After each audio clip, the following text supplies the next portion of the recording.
ओम श्री सीतारामचंद्राभ्यां नमः। श्रीमद् वाल्मीकि रामायण अरण्यकांडम सप्तदशः सर्गः यानी सर्ग 17। इस सर्ग में श्री राम के आश्रम में शूर्पणखा का आना, उनका परिचय जानना और अपना परिचय देकर उनसे अपने को भार्या के रूप में ग्रहण करने के लिए अनुरोध करना। कृताभिषेको रामस्तु सीता सौमित्रीरेव च तस्माद् गोदावरी तीरात् ततो जगमुह स्वमाश्रमम्। स्नान करके श्री राम, लक्ष्मण और सीता तीनों ही उस गोदावरी तट से अपने आश्रम में लौट आए। आश्रमं तमुपागम्य राघवः सह लक्ष्मणः कृत्वा पौर्वाहनिकं कर्म पर्णशालामुपागमत्। उस आश्रम में आकर लक्ष्मण सहित श्री राम ने पूर्वाह्न काल के होम पूजन आदि कार्य पूर्ण किए। फिर वे दोनों भाई पर्णशाला में आकर बैठे। उवास सुखितस्तत्र पूज्यमानो महर्षिभिः स रामः पर्णशालाया मासीनः सह सीतया वीरराज महाबाहुश्चित्रया चंद्रमा इव लक्ष्मणेन सह भ्रात्रा चकार विविधाः कथाः। वहां सीता के साथ वे सुखपूर्वक रहने लगे। उन दिनों बड़े बड़े ऋषि मुनि आकर वहां उनका सत्कार करते थे। पर्णशाला में सीता के साथ बैठे हुए महाबाहु श्री रामचंद्र जी चित्रा के साथ विराजमान चंद्रमा की भांति शोभा पा रहे थे। वे अपने भाई लक्ष्मण के साथ वहां तरह तरह की बातें किया करते थे। तदासीनस्य रामस्य कथा संसक्त चेतसः तं देशं राक्षसी काचिद आजगाम यदृच्छया सा तु शूर्पणखा नाम दशग्रीवस्य रक्षसः भगिनी राम मासाद्य ददर्श त्रिदशोपमम्। उस समय जबकि श्री रामचंद्र जी लक्ष्मण के साथ बातचीत में लगे हुए थे, एक राक्षसी अकस्मात उस स्थान पर आ पहुंची। वह दशमुख राक्षस रावण की बहन शूर्पणखा थी। उसने वहां आकर देवताओं के समान मनोहर रूप वाले श्री रामचंद्र जी को देखा। दीप्तास्यंच महाबाहुं पद्मपत्रायते क्षणं गज विक्रांत गमनं जटामंडल धारिणम। उनका मुख तेजस्वी, भुजाएं बड़ी बड़ी और नेत्र प्रफुल्ल कमल दल के समान विशाल एवं सुंदर थे। वे हाथी के समान मंद गति से चलते थे। उन्होंने मस्तक पर जटामंडल धारण कर रखा था। सुकुमारं महासत्वं पार्थिव व्यंजनान्वितं राममिंदी वरश्यामं कंदर्प सदृश प्रभम बभूवेन्द्रोपमं दृष्ट्वा राक्षसी काम मोहिता। परम सुकुमार, महान बलशाली, राजोचित लक्षणों से युक्त, नील कमल के समान श्याम कांति से सुशोभित, कामदेव के सदृश सौंदर्यशाली तथा इंद्र के समान तेजस्वी श्री राम को देखते ही वह राक्षसी काम से मोहित हो गई। सुमुखं दुर्मुखी रामं वृत्तमध्यं महोदरी विशालाक्षं विरूपाक्षी सुकेशं ताम्रमूर्धजा प्रिय रूपं विरूपासा सुस्वरं भैरवस्वना। श्री राम का मुख सुंदर था और शूर्पणखा का मुख बहुत ही भद्दा एवं कुरूप था। उनका मध्य भाग यानी कटि प्रदेश और उदर क्षीण था, किंतु शूर्पणखा बेडौल लंबे पेट वाली थी। श्री राम की आंखें बड़ी बड़ी होने के कारण मनोहर थीं, परंतु उस राक्षसी के नेत्र कुरूप और डरावने थे। श्री रघुनाथ जी के केश चिकने और सुंदर थे, परंतु उस निशाचरी के सिर के बाल तांबे जैसे लाल थे। श्री राम का रूप बड़ा प्यारा लगता था, किंतु शूर्पणखा का रूप विभत्स और विकराल था। श्री राघवेंद्र मधुर स्वर में बोलते थे, किंतु वह राक्षसी भैरवनाद करने वाली थी। तरुणं दारुणा वृद्धा दक्षिणं वाम भाषिणी न्याय वृत्तं सुदुर्वृत्ता प्रियम प्रिय दर्शना। ये देखने में सौम्य और नित्य नूतन तरुण थे, किंतु वह निशाचरी, क्रूर और हजारों वर्षों की बुढ़िया थी।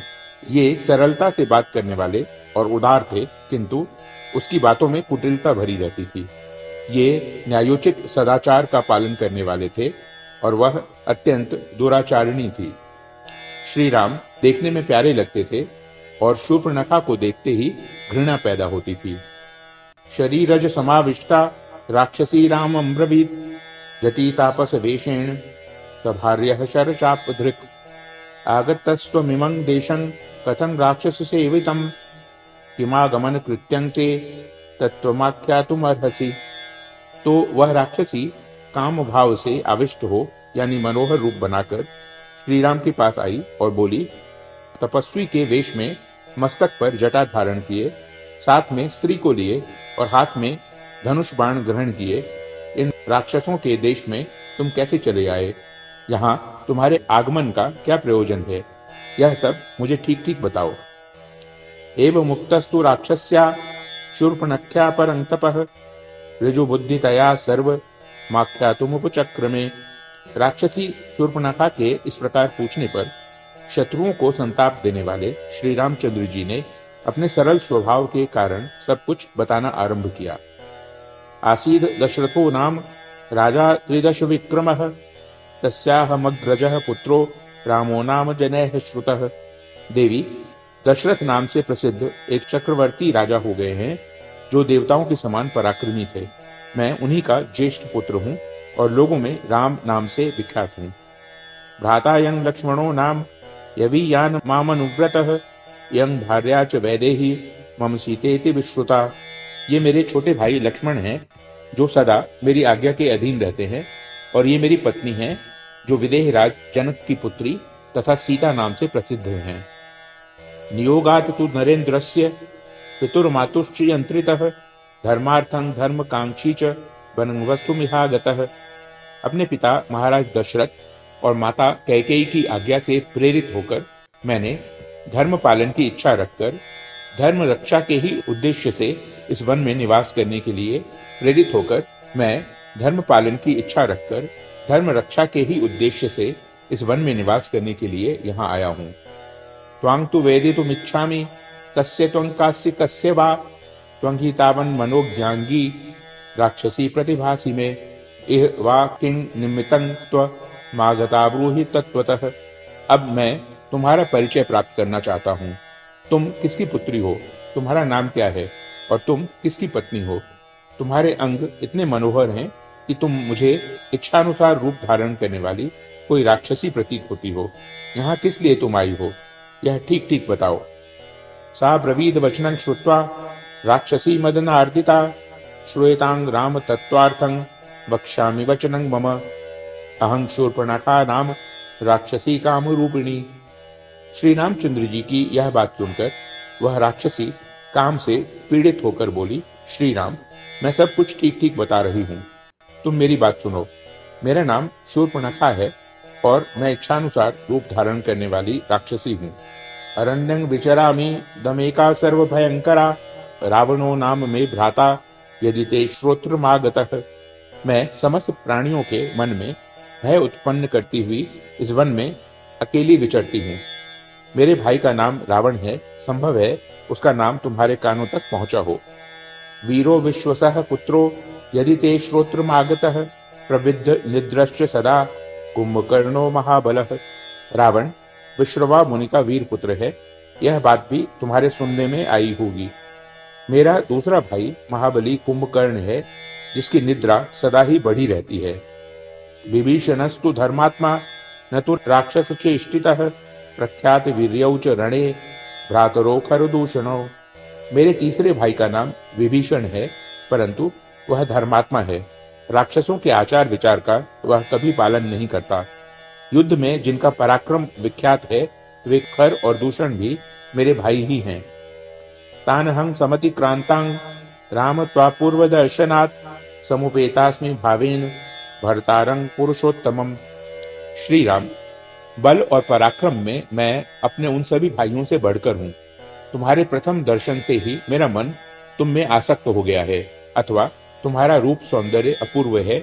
आज से पहले देवताओं में भी किसी का ऐसा रूप मेरे देखने में नहीं आया है। अतः इस अपूर्व रूप के दर्शन से मैं तुम्हारे प्रति आकृष्ट हो गई हूँ। यही कारण है कि मैं तुम जैसे पुरुषोत्तम के प्रति पति की भावना रखकर बड़े प्रेम से पास आई हूँ। अहं प्रभाव संपन्ना स्वच्छंद बलगामिनी चिराय भव भर्ता में सीतया किं करिष्यसि। मैं प्रभाव यानी उत्कृष्ट भाव, अनुराग अथवा महान बल पराक्रम से संपन्न हूँ और अपनी इच्छा तथा शक्ति से समस्त लोकों में विचरण कर सकती हूँ। अतः अब तुम दीर्घ काल के लिए मेरे पति बन जाओ। इस अबला सीता को लेकर क्या करोगे? विकृता च विरूपा च न सेयं सदृशी तव अहमेवानुरूपा ते भार्यारूपेण पश्य माम। यह विकार युक्त और कुरूपा है, अतः तुम्हारे योग्य नहीं है। मैं ही तुम्हारे अनुरूप हूँ, अतः मुझे अपनी भार्या के रूप में देखो। इमां विरूपाम सतिं करालांघ्रेण तोदरीं अनेन सहते भ्रात्रा भक्षेष्यामि मानुषीम। यह सीता मेरी दृष्टि में कुरूप, ओछी, विकृत, धंसे हुए पेट वाली और मानवी है। मैं इसे तुम्हारे इस भाई के साथ ही खा जाऊंगी। ततः पर्वत श्रृंगाणि वनानि विविधानि च पश्यन् सह मया कामी दंडकान विचिरिष्यसि। फिर तुम काम भाव युक्त हो मेरे साथ पर्वतीय शिखरों और नाना प्रकार के वनों की शोभा देखते हुए दंडक वन में विहार करना। इत्येव मुक्तः काकुत्स्थः रहस्य मदिरीक्षणाम् इदं वचन मारेभे वक्तुं वाक्य विशारदः। शूर्पणखा के ऐसा कहने पर बातचीत करने में कुशल कुकुत्स कुलभूषण श्री रामचंद्र जी जोर जोर से हंसने लगे। फिर उन्होंने उस मतवाले नेत्रों वाली निशाचरी से इस प्रकार कहना आरंभ किया। इत्याशय श्रीमद् रामायणे वाल्मीकिये आदि काव्ये अरण्य कांडे सप्तदशः सर्गः। इस प्रकार श्री वाल्मीकि निर्मित आश रामायण आदि काव्य के अरण्य कांड में 17वां सर्ग पूरा हुआ। ओम।